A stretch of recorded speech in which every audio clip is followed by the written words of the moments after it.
Hello everybody, it's Tom and Jerry Fan 64 here, and as promised from the last video, I'm going to be reviewing The Matrix Resurrections. This is the fourth installment in the Matrix movie series.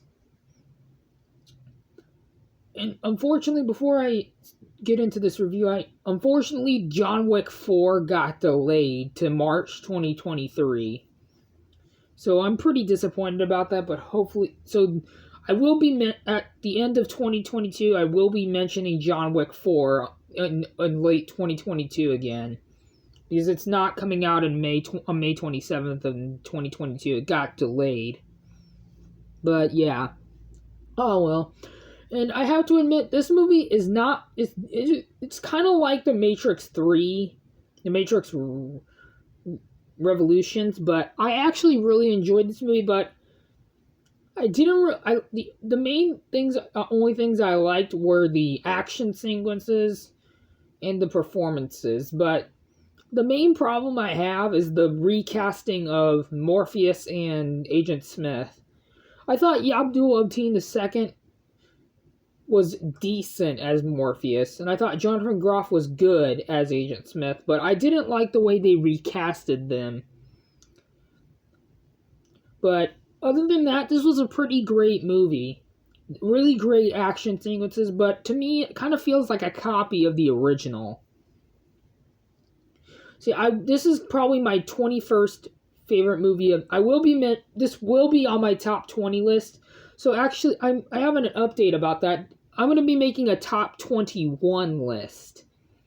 This wasn't as good as the first two, but it's definitely way better than the third film. The third one wasn't that great, but I still consider it a guilty pleasure. But there's still a lot of problems with this movie. Let's just focus on the positives. This was still a great movie, and I'm glad that Keanu Reeves and Carrie-Anne Moss are back. I actually had pretty low expectations for this movie, believe it or not. I have to admit, I didn't have the highest of expectations. This was this wasn't too disappointing, but I wasn't really disappointed. But I kind of was disappointed that they recast Morpheus and Agent Smith. But Jonathan Groff, this is the only movie I've seen with him in, and he's nowhere near as good as Hugo Weaving as Agent Smith. And ignore the noise in the background, that was just my watch.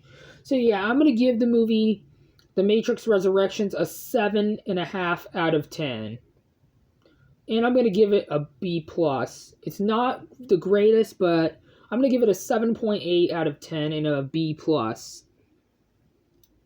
Not the greatest. It's still a great movie, but I have to admit, it's definitely a big improvement over The Matrix the Revolutions, excuse me.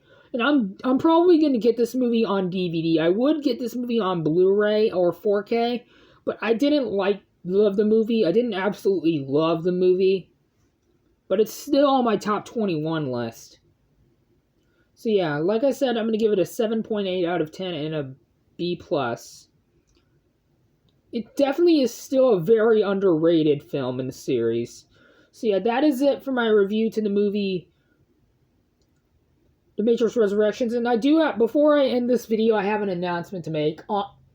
In 2 days, on Friday the 24th, I will be watching the new Disney animated movie Encanto, which is going to be released on Disney Plus, and on somewhere in January, I'm going to be watching the Eternals, because sometime in January, the new Eternals movie is going to be on Disney Plus.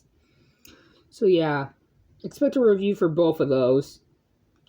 So yeah, that is it for my movie review to The Matrix Resurrections, in which I hope you guys enjoyed this video. And if you're generous enough, please consider leaving a like on this video and subscribe, plus it really helps out.